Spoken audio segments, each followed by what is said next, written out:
Hello students, welcome to online classes of Kerala Public School. This is me, Narendra Kumar, and I welcome you. As I told you in last video, today we are going to start a new chapter of class 9th, that is chapter number 13, surface area and volume. So let's start. तो चलिए देखते हैं सबसे पहले हमारे पास standard 9th के syllabus से इस चैप्टर में क्या क्या कंटेंट है। तो हम यहाँ पे पढ़ने जा रहे हैं क्यूबॉइड के बारे में, क्यूब के बारे में और सिलेंडर के बारे में। इसके साथ ही हम डिस्कस करेंगे कॉन के बारे में और स्फीयर और हेमिस्फीयर के बारे में भी हम इस चैप्टर में डिस्कस करने वाले हैं। आज की वीडियो में जो हम डिस्कस करेंगे क्यूब और क्यूबॉइड को। तो चलिए शुरुआत करते हैं क्यूबॉइड से। क्यूब और क्यूबॉइड के बारे में आप लास्ट क्लासों में भी पढ़ चुके हैं, स्टैंडर्ड 6 और 7th में भी आपने पढ़ा था, 8th में भी पढ़ा था। तो आइए देखते हैं हम क्यूबॉइड को किस तरह से डिफाइन कर सकते हैं। So we can define cuboid as that a solid which has 6 rectangular faces at right angle to each other। आपने प्रीवियस क्लासों में भी पढ़ा था कि रेक्टेंगुलर में कितने 6 फेसेस होते हैं।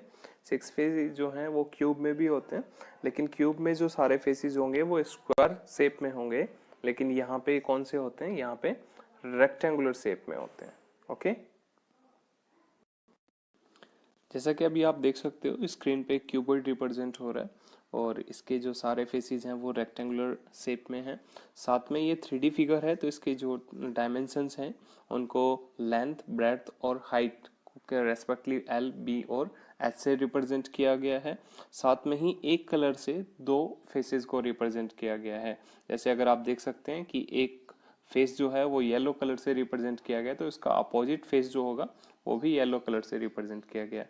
इसी तरह से जो लाइम से रिप्रेजेंट किया गया है उसका अपोजिट फेस जो है वो भी लाइम से रिप्रेजेंट किया गया है, और जिस फेस को एक्वा कलर से रिप्रेजेंट किया गया है उसका अपोजिट फेस भी एक्वा कलर से ही रिप्रेजेंट किया गया है। Got it. अभी हम बात करते हैं सरफेस एरिया और वॉल्यूम ऑफ ए क्यूबॉइड के बारे में। Now we are going to find surface area of a cuboid. Surface area of a cuboid and the total surface area of a cuboid is the same term। तो question में अगर आपको total surface area की जगह अगर आपको सिर्फ surface area find out करने के लिए बोला जाता है तो आप ध्यान दीजिएगा वहाँ पे कि हम वहाँ पे टीएस से ही फाइंड आउट करेंगे।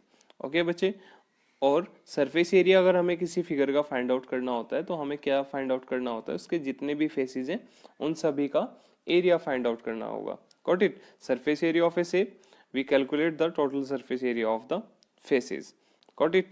now a cuboid has 6 faces, so we need to find the area of its 6 faces to find the total surface area of cuboid। और आप देख सकते हो कि जो 6 फेसेस होंगे क्यूबॉइड के, उनमें से टॉप और बॉटम में जो दो फेसेस आए हैं उनका एरिया क्या होगा, सेम होगा। ओके, इसी तरह से फ्रंट और बैक में जो दो फेसेस आए हैं उनका एरिया भी क्या होगा, सेम होगा। समझ गए बच्चे। और इसके अलावा जो दो फेसेस बच गए हैं जिनको हम लेफ्ट हैंड साइड और राइट हैंड साइड से रिप्रेजेंट कर सकते हैं। लेफ्ट हैंड साइड और राइट हैंड साइड में जो दो फेसेस आप देख पा रहे हो अभी, जिनको मैंने मार्क किया है, उनका एरिया भी क्या होना चाहिए, इक्वल होना चाहिए। तो इसका मतलब अगर इसमें 6 फेसेस हैं तो हम 3 फेसेस का एरिया निकाल के अगर उनका डबल कर लेंगे तो हमारे पास टोटल सरफेस एरिया आ जाएगा। और 3 फेसेस कौन से होंगे, एक ले लीजिए आप, कौन सा, एक ले लेते हैं हम राइट हैंड साइड, एक ले लेते हैं टॉप और एक ले लेते हैं हम फ्रंट। Got it. टॉप और बॉटम में से हर एक फेस का एरिया जो होगा वो कितना होगा, लेंथ इनटू ब्रेड्थ। और क्योंकि टॉप और बॉटम दोनों का एरिया इक्वल था तो इसलिए हमने इसको क्या कर लिया है, 2 मल्टीप्लाई L इंटू बी कर लिया है। समझ गए बच्चे। अभी प्लस में हम किस किस का फाइंड आउट करने जा रहे थे, फ्रंट और बैक। फ्रंट और बैक में से हर एक जो रेक्टेंगुलर फेस है उसका एरिया होगा हाइट इंटू ब्रेड्थ, और क्योंकि दो फेसेस है तो इसलिए 2 से मल्टीप्लाई किया है। और प्लस जो हमारे पास दो और फेसेस बचते हैं लेफ्ट और लेफ्ट हैंड साइड और राइट हैंड साइड में, उनमें से हर एक का जो एरिया होगा वो होगा लेंथ इंटू हाइट। और क्योंकि दो फेसेस हैं तो उनमें से हमने इसलिए 2 से मल्टीप्लाई किया। तो अगर हमें टोटल एरिया फाइंड आउट करना है कि ये 6 फेसेस का टोटल एरिया कितना हो जाएगा, सो 2 into length multiply breadth plus 2 into height into breadth plus 2 into length into height.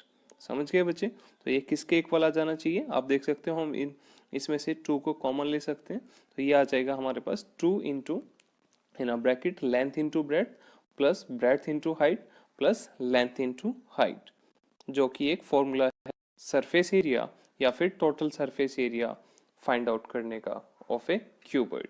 समझ गए आप सभी? आइए अब हम बात करते हैं लेटरल सरफेस एरिया या फिर curve surface area of a cuboid के बारे में। यहाँ पे आप देख सकते हैं हमारे पास एक क्यूबॉइड है जो टॉप और बॉटम से ओपन है। तो इस फिगर का अगर हमें लेटरल सरफेस एरिया या फिर curve surface area find out करना है, तो यहाँ पे हम क्या करते हैं, हमारे पास जो 4 फेसेस हैं उनका एरिया निकाल के हम उनका सम करते हैं। तो 2 फेसेस जो अपोजिट होंगे उनका एरिया सेम होगा, इसके अलावा जो बाकी 2 फेसेस होंगे उनका एरिया सेम होगा। तो यहाँ से फर्स्ट 2 फेसेस जो एक दूसरे के अपोजिट हैं उनका एरिया हमने किससे लिया, लेंथ इंटू हाइट, दूसरा भी लेंथ इंटू हाइट हो जाएगा, और बाकी जो 2 फेसेस बच गए उनका एरिया भी ब्रेथ इंटू हाइट और ब्रेथ इंटू हाइट हो जाएगा। तो अगर हम इसका सम करते हैं तो सम हमें कितना मिलता है, 2 into length into height plus breadth into height, which can be written as 2 into length plus breadth into height, जो कि क्या है, ये हमारा एक फॉर्मूला है lateral surface area find out करने का किसी भी एक क्यूबॉइड के लिए। अभी स्क्रीन पे जो आप एक फिगर देख पा रहे हैं वो है एक ओपन क्यूबॉइड, और ओपन क्यूबॉइड का अगर सरफेस एरिया फाइंड आउट करने के लिए हमें बोला जाए तो हम इसका एरिया किस तरह से फाइंड आउट करेंगे, अभी हम इस पे डिस्कस करने वाले हैं।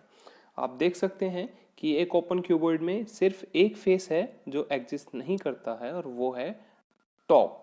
तो टॉप का जो एरिया होना चाहिए वो कितना होना चाहिए, लेंथ इंटू ब्रेथ, क्योंकि टॉप का एरिया किसके इक्वल होता है, बॉटम के इक्वल होता है। आप सभी से पढ़ा था अभी। तो अगर हमें इस ओपन क्यूबॉइड का सरफेस एरिया फाइंड आउट करना है तो हम इसको 2 तरीके से फाइंड आउट कर सकते हैं। एक तो हम टीएसए में से इसका टॉप का एरिया सबट्रैक्ट कर देते हैं, that means TSA minus length into breadth, जहाँ पे टीएसए किसको रिप्रेजेंट करता है, टीएसए रिप्रेजेंट करता है twice of length into breadth plus breadth into height plus height into length. समझ गए आप सभी? या फिर जो दूसरा तरीका होगा वो सी एस से plus area of bottom, area of bottom भी कितना होना चाहिए, लेंथ इंटू ब्रेथ, और सी एस से अभी आपने पढ़ा था कितना होता है, twice of length plus breadth into height plus length into breadth. तो ये जो टोटल रिप्रेजेंट किया जा रहा है, ये क्या रिप्रेजेंट किया जा रहा है, surface area of A open cuboid. Got it? Now we will discuss about the volume of a cuboid. So let's talk about volume. Our first question is that what is volume? So we can define as volume is the space occupied by an object, or we can say that volume is also referred to the capacity of an object. Okay? किसी भी 3D figure का volume find out करने के लिए हमें 2 चीज़ों की ज़रूरत होती है, एक एरिया ऑफ बेस और दूसरा हाइट।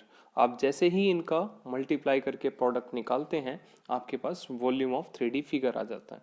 अगर हम यहाँ पे बात करते हैं तो यहाँ पे हमें डिस्कस करना था वॉल्यूम ऑफ क्यूबॉइड, और क्योंकि क्यूबॉइड है तो उसका जो बेस होगा वो एक रेक्टेंगुलर शेप में होगा, और रेक्टेंगल का एरिया क्या होता है, लेंथ इंटू ब्रेथ, और हाइट को हमने रिप्रेजेंट किया था एच से। तो इसलिए हम कह सकते हैं कि वॉल्यूम ऑफ क्यूबॉइड जो है वो किसके इक्वल है, L into B into H, that means L B H cubic unit. Now let's understand the volume of a cuboid by taking an example. As you can see, there is a cuboid on a screen in which the length of this cuboid 10 centimeter, breadth of this cuboid is 4 centimeter, and height of this cuboid is 6 centimeter. Now let's imagine that it is full of the cubic centimeters. So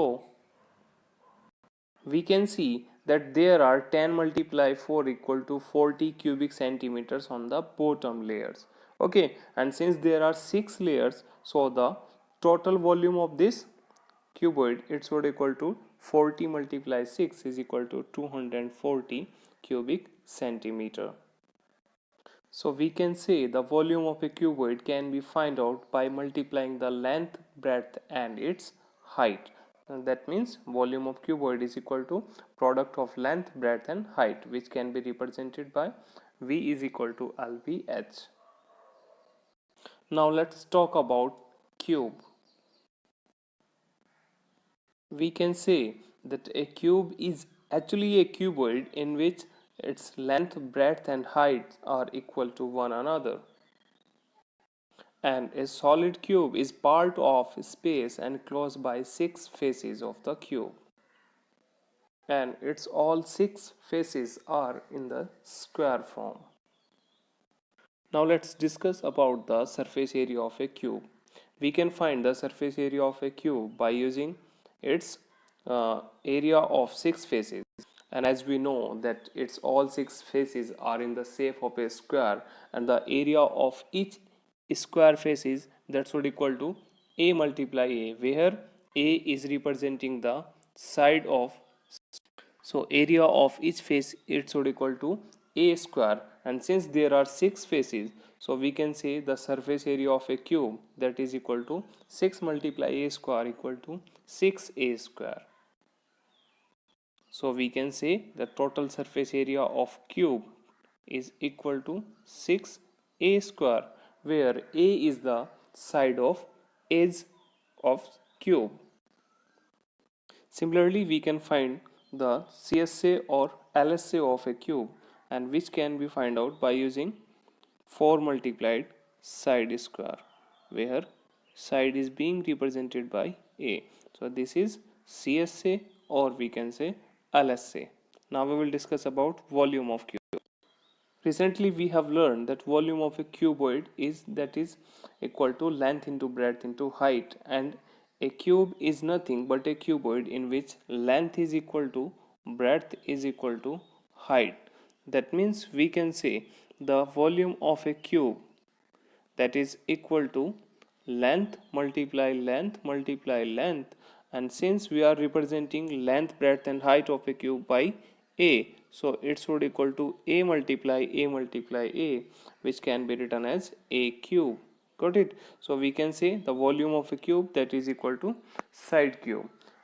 Okay, let's take an example to understand this. Let we have a cube in which the side of a cube is equal to 4 centimeters. So the volume of cube that would equal to area of base, and since base in the square shape, so area of base should be 4 multiply 4, and its height is also equal to 4. So volume of this cube is equal to 64 cubic meter. तो बच्चों आज के video में इतना ही. Next video में हम discuss करेंगे exercise 13.1 on NCERT book. Okay, so तब तक घर पे रहिए, स्वस्थ रहिए, सुरक्षित रहिए. Thank you so much.